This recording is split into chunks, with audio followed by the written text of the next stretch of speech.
Hello, हमने पिछली video में देखा कि अपने उत्पादन के साधन कौन कौन से हैं और किस तरह हम उत्पादन के साधनों की सहायता से वस्तु का निर्माण करने के लिए यानी आउटपुट आपको बनाने के लिए कौन कौन से आपको इनपुट चाहिए वो उसके बारे में हमने देखा था। अब हम लोग देख रहे हैं कि उत्पादन से ही कुछ अपनी परिभाषाएं जो बता रखी है, कुल उत्पादन, औसत उत्पादन और सीमांत उत्पादन। उससे पहले बता दूं कि समयावधि के आधार पर उत्पादन को दो भागों में बांट रखा है। पहला जो था अपना एक अल्पकालीन समयावधि और एक था दीर्घकालीन समयावधि।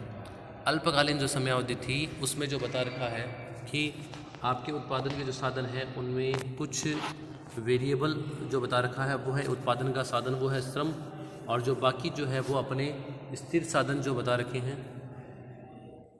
तो अल्पकाल की समयावधि में केवल एक ही साधन अपना परिवर्तनशील होता है और वो है श्रम, और बाकी जो दीर्घकाल की समयावधि में सारे ही साधन अपने परिवर्तनशील हो सकते हैं। उनसे संबंधित कुछ परिभाषाएं दे रखी हैं। पहला है कुल उत्पादन। तो किसी एक समयावधि में उत्पादन के सभी साधनों का प्रयोग करके, यानी जो भी हमारे इनपुट के साधन है, भूमि, श्रम, पूंजी, उद्यमी, तकनीकी, उनका प्रयोग करके कुल जितना उत्पादन किया जाता है उसे कुल उत्पादन कहते हैं। और कुल उत्पादन की गणना दो प्रकार से की जाती है, यानी जो फॉर्मूले उसको बता रखे, एक तो एपी वाले फॉर्मूले की सहायता से और एक सीमांत उत्पादन वाले फॉर्मूले की सहायता से हम अपने कुल उत्पादन का निर्धारण करते हैं। ठीक है, तो वो जो ये सिग्मा इक्वल एनपी है या एपी गुणा श्रम है, इनकी सहायता से हम लोग देखेंगे किस तरीके से प्रोडक्शन होने वाला है। अगला है औसत उत्पादन, कि कुल उत्पादन में परिवर्तनशील साधन की इकाइयों की संख्या का भाग देकर हम साधन श्रम संख्या के औसत उत्पादन की गणना कर सकते हैं कि AP equal TP upon L जो बता रखा है। यानी यहाँ पर जो परिवर्तनशील साधन होगा श्रम, उन्हीं में हम परिवर्तन कर सकते हैं और उन्हीं का भाग देकर जो है हमारा औसत उत्पादन निकल के आता है।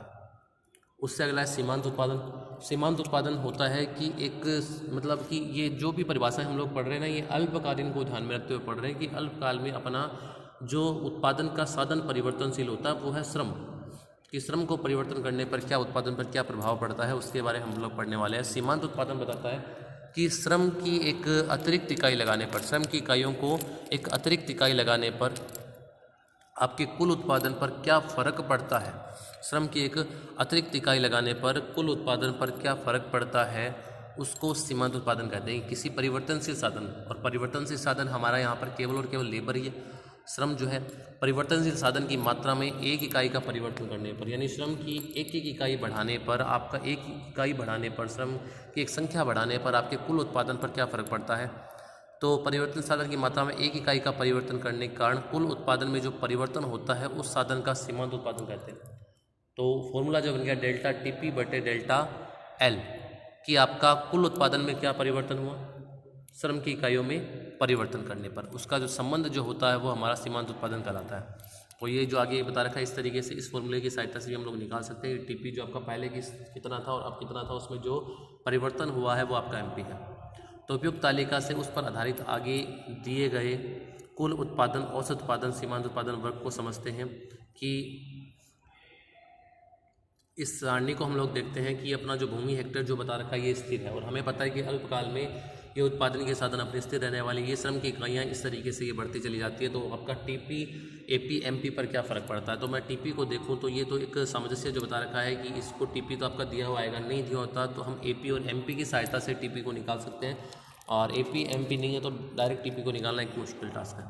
तो यहाँ पे जैसे टीपी मेरे को बता रखा है, ये आपका टीपी है, ये श्रम की इकाइयाँ, केवल आपको एल जो है यहाँ पर लेबर को ध्यान में रखना है।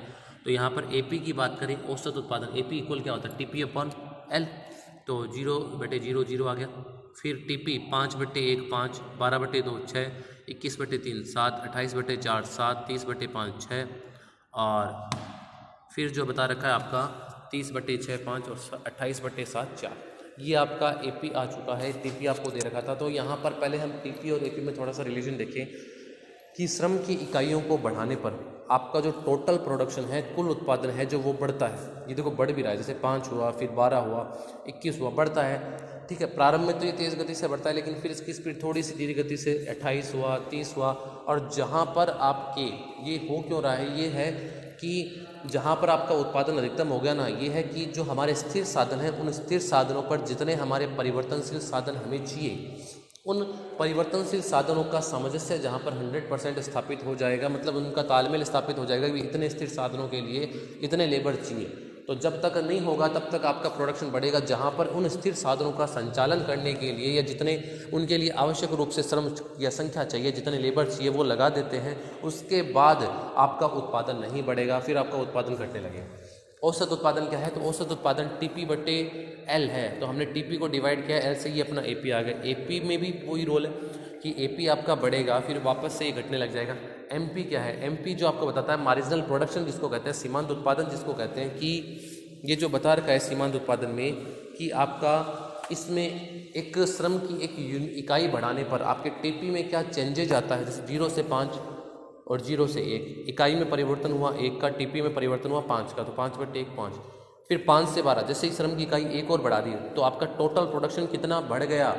उस इंडिविजुअल यूनिट की, एक इंडिविजुअल लेबर की यूनिट की बात करता है कि भाई लेबर की एक इकाई बढ़ाने पर दूसरी इकाई से मेरा उत्पादन क्या फ़र्क पड़ा, तीसरी इकाई से क्या फ़र्क पड़ने वाला। तो यहाँ पर देखा हमने 5 से 12 7 का परिवर्तन हो गया, तो डेल्टा TP/डेल्टा L, तो 7/1।